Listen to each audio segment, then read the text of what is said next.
Alors voici une courte vidéo qui est une vidéo de méthodologie et qui a pour objectif de vous permettre d'être plus performant pour les questions de type étude de documents. Je fais la vidéo en priorité pour les élèves de section STMG qui ont à peu près la moitié de leur épreuve de 3C constituée de questions type étude de documents, hein, dans la partie qui s'appelle sujet d'étude. Mais à mon avis, les conseils de méthode que je vais donner sont bons à prendre pour les élèves d'absolument toutes les filières. Alors en effet, le constat que je fais, et j'invente rien, c'est que bien souvent, on a une moins bonne note sur la partie étude de documents que sur la partie question de connaissances. Ça peut paraître surprenant puisque il est à peu près impossible de n'avoir rien à dire en étude de documents. Aller chercher dans un texte, dans une image, une carte, des éléments de réponse, c'est a priori plus facile. Oui et non, parce que des fois le document peut être pratiquement gênant. Vous auriez envie de répondre quelque chose que vous savez, et on va vous reprocher d'avoir mal utilisé le document en faisant ce que les profs aiment bien appeler de la paraphrase. Donc je vais essayer de vous expliquer comment utiliser un texte tout en évitant la paraphrase. L'exemple que je vais utiliser, c'est des questions autour de ce document actuellement à l'écran. Donc il s'agit d'un article dont le sujet c'est les investissements que l'entreprise aéronautique européenne Airbus fait en Asie. C'est un article qui, est, qui date de 2015 et qui est tiré du journal régional La Dépêche qui est publié à Toulouse. J'en lis quelques lignes. Tianjin sera la première usine hors d'Europe d'Airbus. L'enjeu est simple. Airbus accepte de localiser une partie de la production de ses pièces d'avion dans des pays à fort potentiel commercial et en échange les commandes affluent. Voilà, donc on a compris le truc. Donc une question très simple pour commencer. Quels sont les deux pays dans lesquels Airbus a investi selon cet article? Alors la question ici est tellement simple qu'elle ne permettrait pas de rapporter beaucoup de points en examen, mais c'est justement parce qu'elle est très très simple qu'on va pouvoir se concentrer, je l'espère, sur la partie un peu technique, quitte à exagérer un petit peu le trait. Alors, dans l'article, il y a effectivement des éléments qui permettent de répondre.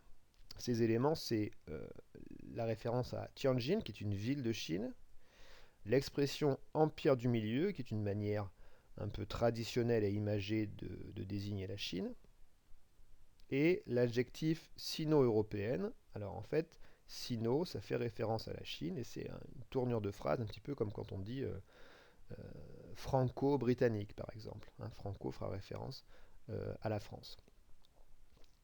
On peut voir qu'on a aussi, c'est aussi intéressant d'utiliser ça, le terme Inde, qui là pour le coup fait directement référence à la réponse qu'on doit donner. Donc voici un exemple de réponse. Si on répond, les deux pays dans lesquels Airbus a investi sont la Chine et l'Inde. C'est une bonne réponse. D'ailleurs, sur une question simple comme ça, elle permettrait de rapporter tous les points. Mais ce qui m'intéresse, c'est de vous montrer que dans une réponse comme celle-là, il n'y a pas de référence explicite au texte. D'accord? euh, L'élève dit Chine, mais n'a pas expliqué comment il a trouvé Chine. Pour une question simple comme ça, encore une fois, ça serait pas très grave, mais justement ce qui m'intéresse c'est de décortiquer la technique ici pour ensuite pouvoir faire des questions plus ambitieuses. Alors voyons les réponses qui ne fonctionneraient pas du tout. Celle-ci est acceptable, la suivante ne marche pas. Si on répond, les deux pays sont l'Empire du Milieu et l'Inde. Donc ça marche pas parce que l'Empire du Milieu, c'est pas un pays, c'est pas le bon nom du pays. Le bon nom c'est Chine. Or, l'élève qui aurait produit cette réponse-là a fait un exemple typique de paraphrase. C'est-à-dire que il a reconnu le mot Inde. Bon, ben, tant mieux, c'est juste. Et ensuite, il voit marqué Empire du Milieu. Il se dit, bon, ça c'est peut-être un pays, je le mets. Donc en fait, on dit qu'il fait de la paraphrase techniquement parce que il a écrit Empire du Milieu comme si c'était ses mots à lui, alors qu'en fait ça vient du texte. Et donc il n'y a absolument aucune distance qui est mise entre les mots du texte et les mots de l'élève. Et en fait, s'il n'a pas mis le texte à distance, c'est parce que, en fait, il n'a pas compris qu'Empire du Milieu, ça voulait dire Chine. D'accord? Donc impossible d'avoir tous les points ici. Impossible. Techniquement, ce qui manque, c'est des guillemets. S'il y avait des guillemets à Empire du Milieu, au moins il y aurait eu l'honnêteté de dire, si vous voulez, bon, j'ai vu marqué Empire du Milieu dans le texte, je crois bien que ça fait référence à un pays, mais bon, voilà où j'en suis, j'ai trouvé ça dans le texte. Non, là il y a marqué Empire du Milieu, voilà, comme si on n'allait pas se rendre compte que c'est pris du texte. Vous comprenez? Donc, il y a un problème avec la paraphrase de manque d'honnêteté. C'est-à-dire que vous volez des mots du texte sans dire attention, c'est pas mes mots, c'est ceux du texte. Autre exemple de paraphrase et aussi pour le coup d'erreur, c'est de dire les deux pays sont Tianjin et l'Inde. Alors là, on a une vraie, un autre cas de paraphrase puisqu'il n'y a pas de guillemets à Tianjin. Et il y a une erreur parce que Tianjin, c'est pas un pays, c'est la Chine. Donc vous voyez, il y a ici des réponses. Ces trois réponses sont de plus en plus fausses. La première est en gros juste, mais il n'y a pas de référence au texte. La deuxième, dans le fond, c'est vrai que c'est la Chine et l'Inde, on peut dire Empire du Milieu pour la Chine, mais sauf que vous n'avez pas expliqué que vous avez compris qu'Empire du Milieu, ça voulait dire Chine, et en plus, voilà, vous n'avez pas mis les guillemets. Et dans la troisième réponse, là, elle est carrément faute. Alors voilà ce qu'il fallait répondre. Techniquement, pour faire une réponse un peu idéale, il faudrait répondre de cette manière-là. Il faut répondre les deux pays dans lesquels Airbus a investi sont la Chine. Et là, entre parenthèses et entre guillemets, je cite un court passage du texte et je dis, et j'explique en gros, vous voyez, j'ai compris que c'était la Chine parce qu'il y avait marqué Empire du Milieu. Vous fermez la parenthèse et vous rajoutez l'Inde. Bon là, il n'y a quand même pas besoin de mettre des guillemets puisque on a le mot, voilà, c'est la bonne réponse de toute façon. D'accord? Alors là, c'est top, il n'y a pas paraphrase. Donc là, le prof est content et vous met tous les points. Maintenant, une deuxième question pour essayer d'enfoncer un petit peu le clou. Et une question un petit peu plus réaliste aussi, là où il y aurait vraiment besoin de citer le texte. Voilà la question. Pour Airbus, quel est l'intérêt d'investir dans ces pays-là? Alors dans le texte, on a un élément de réponse ici. Il y a marqué que la Chine en l'occurrence, mais l'Inde aussi, sont des pays à fort potentiel commercial. Ça, c'est l'élément du texte utile pour répondre. Et donc, ce que le prof ou l'examinateur va souvent lire dans les copies, c'est ça. L'intérêt, c'est que ces pays sont à fort potentiel commercial. Point. Donc là, vous l'avez reconnu, c'est de la paraphrase. Pourquoi? Parce que l'élève fait qu'une petite partie de ce qu'on lui demande de faire. Il prélève dans le texte. Et il le fait sans utiliser ces fameux guillemets qui sont, je le répète, ces marques un petit peu d'honnêteté pour dire, ok, pays à fort potentiel commercial, c'est pas mes mots, c'est les mots du texte. Donc en gros, si vous faites comme ça, ce qu'on vous reproche avec la paraphrase, c'est d'essayer de nous faire croire que vous avez parfaitement compris. Alors là, il y a deux possibilités. Soit, en fait, vous n'avez pas vraiment compris, et vous avez vu que l'expression, elle pouvait peut-être servir à répondre. Et bon, ça, là, en général, l'examinateur, il tombe pas dans le panneau. Ou alors, et c'est même pire pour vous, c'est même complètement tragique, j'en pleure, c'est que vous avez compris, mais par manque de technique ou par flemme, eh ben, vous avez juste prélevé un truc du texte comme ça, et vous n'avez pas démontré que vous avez compris. Alors voilà, en fait, la meilleure manière de répondre.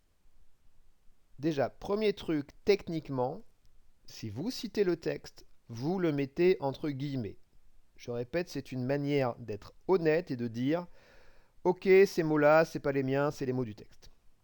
La Chine est un pays à fort potentiel commercial. Là, c'est vraiment très bien de faire ça. À partir du moment où vous avez mis le truc entre guillemets, on sait que vous êtes honnête. Et en plus, là c'est vraiment très important ce que je vais dire, pour vous, quand vous faites l'effort de mettre les guillemets, vous devez sentir que ça suffit pas comme réponse. C'est-à-dire que voilà, j'ai cité le texte, mais j'ai pas montré que j'avais compris ce que ça voulait dire. En fait, vous n'expliquez pas votre choix de la citation. Pourquoi vous avez choisi ça? Il y a bien une raison. Et puisque vous avez choisi le bon truc, c'est que vous avez compris. Simplement, il faut faire l'effort d'expliquer, avec vos mots à vous, ce que vous avez compris. Et ce que vous avez compris, c'est ça. Ainsi, Airbus pourra y vendre, donc dans ces pays comme la Chine, beaucoup d'avions et donc faire du profit. Car la Chine est un pays très peuplé et qui se développe. Là, il y a tout. C'est une réponse absolument parfaite. Finalement, si on décortique un petit peu, ce que vous avez écrit, c'est de dire l'article m'indique que la Chine est un pays à fort potentiel commercial.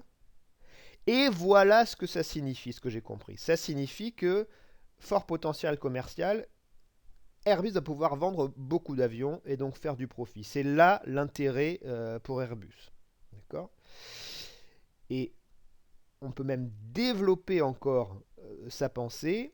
Et j'ai compris pourquoi la Chine c'est un super pays pour faire du profit. Et pourquoi ils vont acheter beaucoup d'avions? C'est parce que c'est très peuplé, ça je le sais, et ça se développe. Donc en plus, non seulement vous avez trouvé le bon truc dans le texte, mais en plus, vous avez réussi à démontrer des connaissances avec vos mots à vous, et ainsi proposer une réponse qui non seulement est pas paraphrase, donc le prof il est content, mais en plus vous avez vraiment saisi l'opportunité de dire tout ce que vous savez. Donc voilà la manière technique de répondre à ce genre de questions. Une courte citation entre guillemets, et cette citation, d'une manière ou d'une autre, on l'explique. Et si vous faites ça techniquement, eh bien, vous allez être très performant dans les réponses type sujet d'étude, et comme ça vous aurez le bac, et vous aurez le bac avec mention, et du coup, voilà, vous allez réussir dans la vie, vous serez riche et heureux en ayant beaucoup d'enfants, et voilà, je, je suis ravi de vous avoir aidé à tout d'un coup voir la lumière. Bon là bien évidemment je plaisante, c'est juste quelque chose d'un petit peu scolaire et technique, mais là, j'espère que cette petite méthode vous aura été utile.